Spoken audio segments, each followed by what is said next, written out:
Fascist সরকারের ১৬ বছরের দাপটে তৎকালীন সময়ে অন্য কোনো রাজনৈতিক দল ক্ষমতায় আসবে তা প্রশাসনিক নিয়ন্ত্রণ ও রাজনৈতিক দমনপীড়নের কারণে জনগণের কাছে এক প্রকার অসম্ভবই মনে হতো। তবে সরকারের পতনের পর এখন এটি সম্ভব হয়ে দাঁড়িয়েছে। এতদিন যে বিরোধী দলগুলো সুষ্ঠু নির্বাচনের অভাবে ক্ষমতায় আসতে পারেনি, তারাও এখন দ্রুত নির্বাচন চায়। এই নির্বাচনকে কেন্দ্র করে বেশ কিছুদিন ধরেই ছাত্র জনতার আন্দোলনে নেতৃত্ব দেওয়ার শিক্ষার্থীদের নতুন রাজনৈতিক দল নিয়ে চলে আলোচনা। তবে নতুন রাজনৈতিক দল যে আসছে তা নিশ্চিত। জানা যায়, জাতীয় নাগরিক কমিটি ও বৈষম্য বিরোধী ছাত্র আন্দোলনের উদ্যোগে নতুন যে রাজনৈতিক দল আসতে যাচ্ছে সেই দলের কাঠামো এখনকার মতোই থাকছে। অর্থাৎ এই দুই প্ল্যাটফর্মের বর্তমান যে কাঠামো, আহ্বায়ক, সদস্য সচিব, মুখ্য সংগঠক ও মুখপাত্র, সেটা থাকছে। আহ্বায়ক হিসেবে অন্তর্বর্তী সরকারের উপদেষ্টা নাহিদ ইসলামের নাম চূড়ান্ত হয়েছে।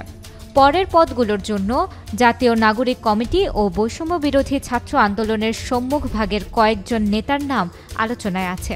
একজন নেতা জানান, নতুন দলের আনুষ্ঠানিক আত্মপ্রকাশের আয়োজনটি হতে পারে ২৬ ফেব্রুয়ারি। তবে নতুন দল ঘোষণার আগে আত্মপ্রকাশ ঘটতে যাচ্ছে আরও একটি ছাত্র সংগঠনের। শিক্ষার্থীরা বলছেন, আসন্ন ডাকসু নির্বাচনকে কেন্দ্র করে বৈষম্য বিরোধী ছাত্র আন্দোলনের এই অংশটি ভিন্ন সংগঠন গড়ে তোলার উদ্যোগ নিয়েছে। অপরদিকে ছাত্রদের নেতৃত্বে নতুন দল গঠন নিয়ে অস্বস্তিতে আছে বিএনপি। এমনকি বৈষম্য বিরোধী ছাত্র আন্দোলনের সঙ্গে সংঘর্ষে জড়ালো বিএনপির ছাত্র সংগঠন ছাত্রদল। সংস্কার ও ভোট নিয়ে অন্তর্বর্তী সরকারের সঙ্গে বিএনপির টানাপোড়েন চলছে আগে থেকেই। এর মধ্যে বৈষম্য বিরোধী ছাত্র আন্দোলনের পক্ষ থেকে নতুন রাজনৈতিক দল গঠনের ঘোষণার আগে এই সংঘর্ষে দুই পক্ষে উত্তেজনার আভাস মিলছে। এমন পরিস্থিতিতে বিএনপির মহাসচিব মির্জা ফখরুল ইসলাম আলমগীর সরকারকে হুঁশিয়ারি দিয়ে বলেন, সরকারে বসে সরকারের সব সুযোগ সুবিধা নিয়ে দল গঠন করলে তা কখনোই মেনে নেওয়া হবে না। দলীয় সূত্র বলছে, নতুন দল গঠনের পেছনে অন্য উদ্দেশ্য দেখছেন বিএনপির নীতি নির্ধারকেরা। তাদের মতে সংস্কার নিয়েই নির্বাচন বিলম্বের প্রক্রিয়া চলছে, এই সন্দেহ আগে থেকেই ছিল। এর মাঝে নতুন দল গঠন নিয়ে তোড়জোড় দেখে সেই সন্দেহ আরও ঘনীভূত হয়েছে। তাই এই বিষয়টিকে হালকাভাবে নেওয়ার সুযোগ নেই।